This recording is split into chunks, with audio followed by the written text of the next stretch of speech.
The old married couple is hiding, terrified, under their bed, and a hand reaches underneath, grabbing for them. In the intruder's other hand, the silvery glint of a knife. It looks like this is curtains for them. It's just a little bit after 8 p.m., and the old woman has just finished brewing a pot of fresh coffee, filling the kitchen with its warm, rich aroma. Most people associate coffee with mornings, with breakfast and newspaper, a hurried bite of toast on the way out the door to work or school. But she prefers to prepare her coffee in the evenings, just as darkness and quiet have settled over her neighborhood and wrapped the house in a cozy blanket of night. She pours 2 cups, watching the steam curl up into the air, and carries them into the living room, where her husband is waiting for her on the couch. It's a familiar ritual, one they've repeated most nights together since their daughter left for college so many years ago. It may seem simple, but it's part of a collage of little, simple things that make their house into a home. Home has meant a lot of different things to the two of them over the years. Nervousness and possibility when they first married and bought the house. Chaos and joy when their daughter was born, ripping through the structure of their lives like a tiny, lovable tornado. And now, contentment, peace, safety. Throughout it all, home has been a sanctuary, and as they sit together on the couch, flipping through the TV channels and sipping their twin cups of coffee, it never crosses their minds for a moment that this sanctuary might be invaded. They certainly don't look over their shoulders at the dark shadow in the window, the silhouette of someone standing there between the bushes, watching them, waiting. The couple doesn't even have an inkling that something is wrong until they hear a soft rattling sound coming from the front door. Is someone there? When they turn, they don't see anyone outside, can't see who might have been jiggling the knob. How strange. They must have heard wrong. Or whoever was there must have realized they had the wrong place. They turn their attention back to the TV, back to their coffee. They don't see the same shadowy figure scuttle up the wall outside, creeping up onto the roof. They hear it, though. The uneasy thump of something heavy settling onto the tiles up there. Someone walking where they shouldn't. The couple freezes, staring up at the ceiling, listening to be certain they didn't mishear. There it is again, the unmistakable drag of footsteps. The husband sets his coffee cup down, his face settling into a determined grimace.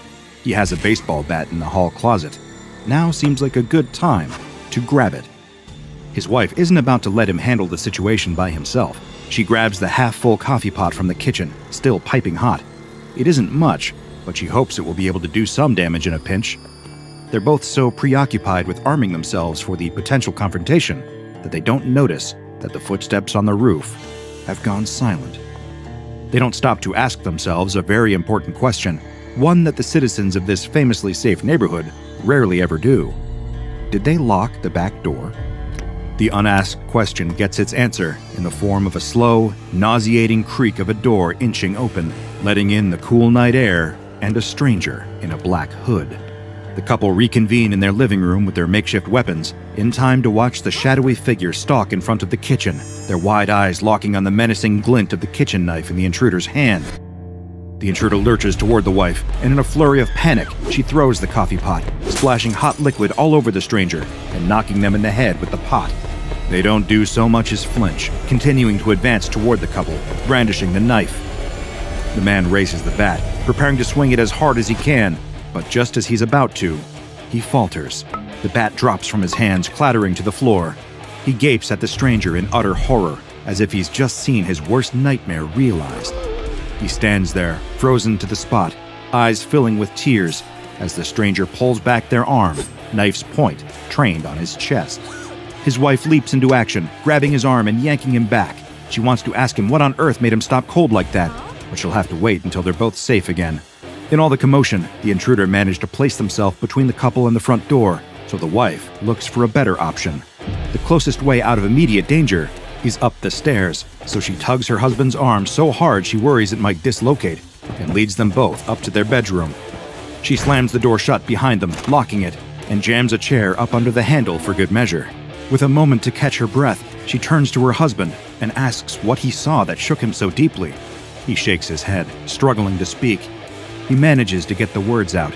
The attacker, the person who broke into their house and came at them with a knife, is someone they know.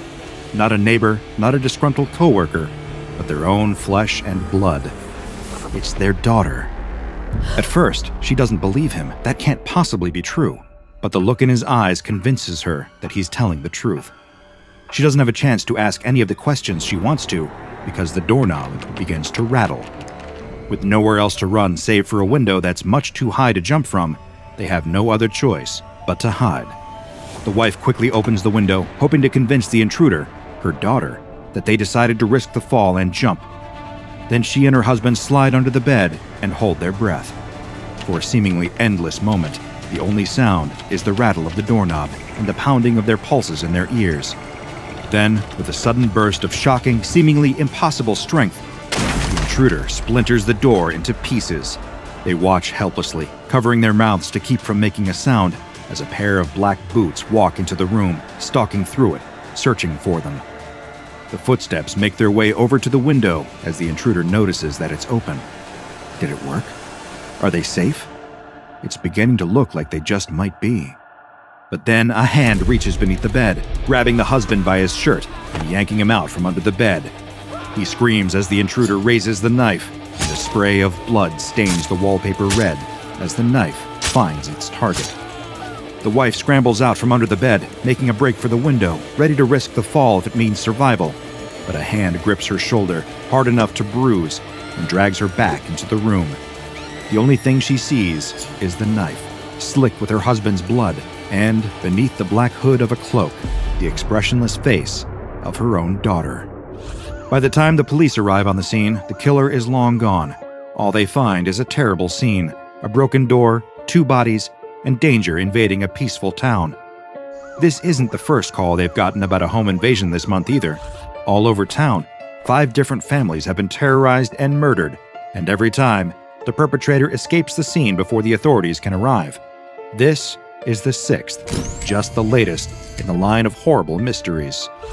Meanwhile, a woman walks down a side street, casually stripping off her bloodied cloak and tossing it into a dumpster. Beneath it, she is dressed in plain black clothes, with one curious accessory, an iron collar. She stops suddenly, just outside of a dilapidated old house. In the practiced manner of someone who has been there before, she walks around to the side of the house, then tugs open the rusted storm cellar door. She climbs down into the darkness and disappears inside. Once the woman has entered the basement, she is met with the glow of flickering candles, dripping red wax onto the floor. Their eerie light illuminates the dusty room and the menacing sights within. There are 6 people waiting for her there, standing in a circle, all wearing dark robes. 5 of them have matching collars around their necks, the same as hers. At the center of the circle, standing before a pile of bloody knives, is a man holding a rectangular remote control. His face is friendly, plain, almost aggressively ordinary, but his eyes are dark and cold, ringed with dark circles from an untold number of sleepless nights. The floor is smeared with arcane symbols painted in blood, littered with the bones of animals. The whole room reeks of iron and rotting flesh. Still, the woman does not react, her eyes as dispassionate as they were when she butchered her parents only a little while ago. As the man with the remote control, the leader, presses a series of buttons, the woman takes her place in the circle, tossing her freshly bloodied knife onto the pile. He smiles at her, a broad, warm, beatific smile, like an owner celebrating their new puppy performing a trick for the very first time. He congratulates her on a job well done, then hits another button on the remote, placing her in a static position, arms at her sides. He addresses his group of acolytes, holding his arms up to command the attention of the room. Not that he needs to do much to command their attention. Their eyes are trained on him, unblinking. Their expressions vary, however. Some look unfazed, like the woman who entered the room most recently. Others stare at him in awe, some with an undercurrent of fear, and others gaze at him with pure, naked hatred. Still, they do not move. It is, the leader announces, time for the next phase of their transition into their new lives.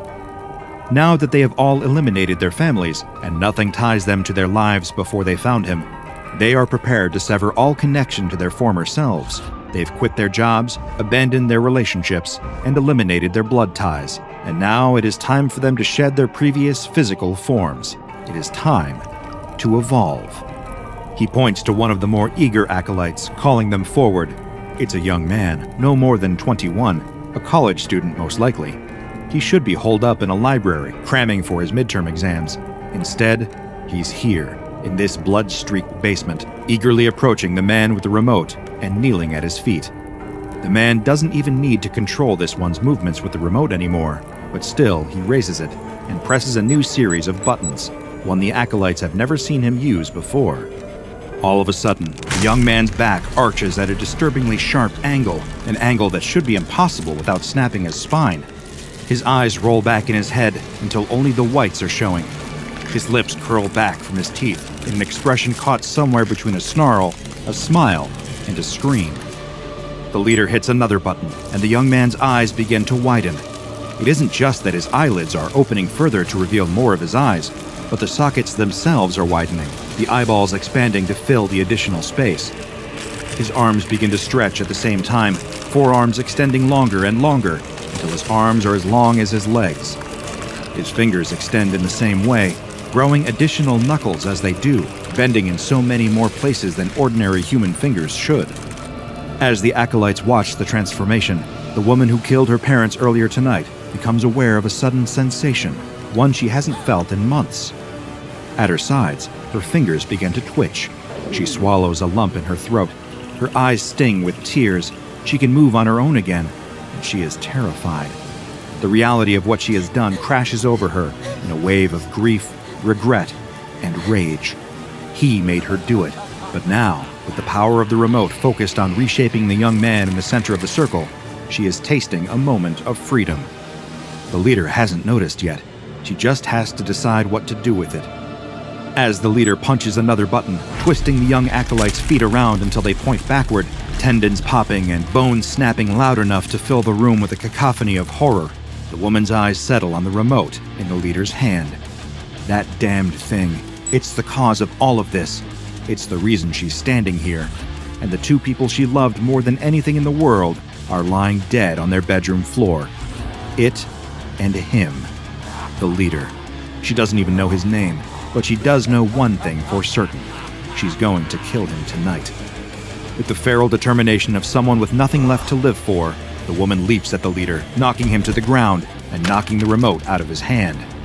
He roars with rage at this interruption, at this show of defiance from one of his acolytes, and scrambles to grab it off of the ground.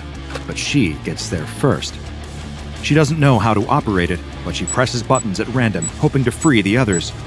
All around the circle, the acolytes' limbs begin to jerk wildly, their feet moving of their own volition.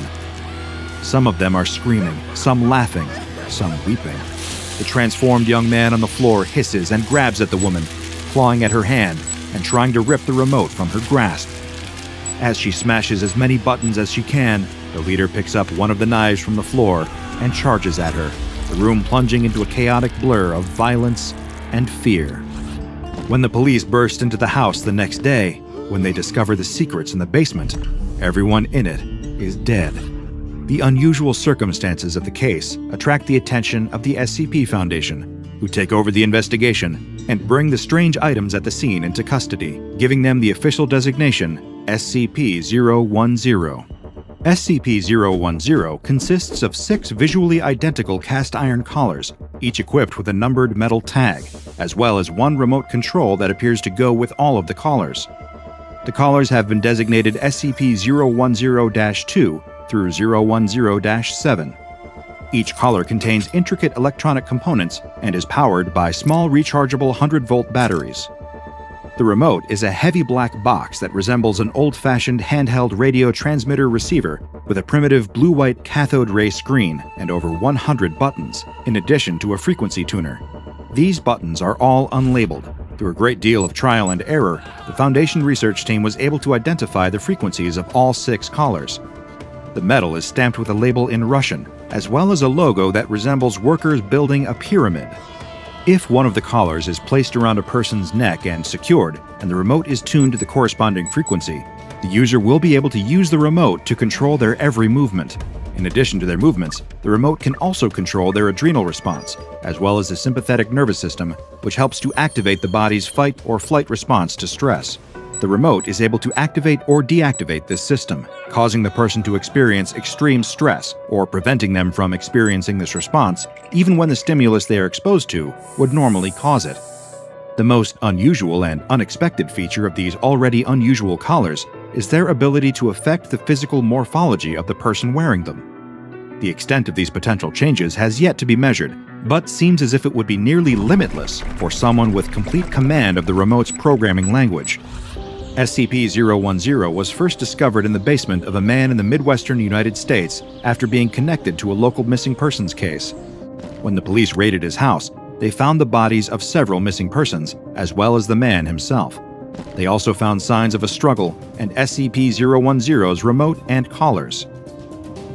After the SCP Foundation got their hands on SCP-010, they conducted an experiment in the hope of better understanding its functionality. Researchers took SCP-010-2 apart piece by piece, labeling each component and photographing it. After it was reassembled, SCP-010-2 resumed functioning as normal. With a new understanding of the parts that make up these collars, the researchers attempted to build one of their own from scratch, creating the closest approximations possible of its components. Some were impossible to replicate, but the team did their best. In spite of their efforts, the new collar, SCP-010-8, did not function. However, when the unreplicable components of SCP-010-2 were removed and placed into SCP-010-8, it began to function as intended. Of course, this came at the cost of SCP-010-2's functionality, and it would not work again until its components were returned. For the next test, the replicable components in SCP-010-2 were replaced with replicas at random. When activated, SCP-010 was still able to function, and the swapping of replicable components did not affect functionality at all.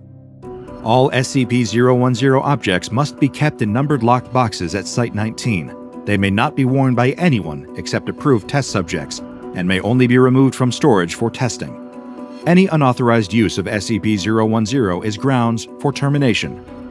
When I most recently checked, one addendum had been added to the official file for SCP-010. An anonymous Foundation doctor wrote, SCP-010 has been demonstrated to work more effectively in creating unskilled labor than for any other task. The logo is apt. No further explanation of what that unskilled labor might be was included, and if there is one to be found, I don't have the clearance to access it. As far as anomalies go, I find SCP-010 to be uniquely disquieting. Free will is one of the most sacred things we have. It's the very essence of our humanity. Our ability to make our own choices, to govern our lives, to have ownership of our bodies and minds. This is something that should never be stripped away. I can't think of a greater violation than to be forced into one of these collars. My only comfort, and there is very little to be had as long as SCP-010 exists, is that there are only a few of these collars out there, and whatever makes the collars work, the Foundation currently has no way to recreate it. Though I'm sure this is frustrating for their researchers, I will personally sleep a little easier at night knowing they can't build as many of these collars as they want, creating an infinite army of powerless slaves. At least, they can't yet.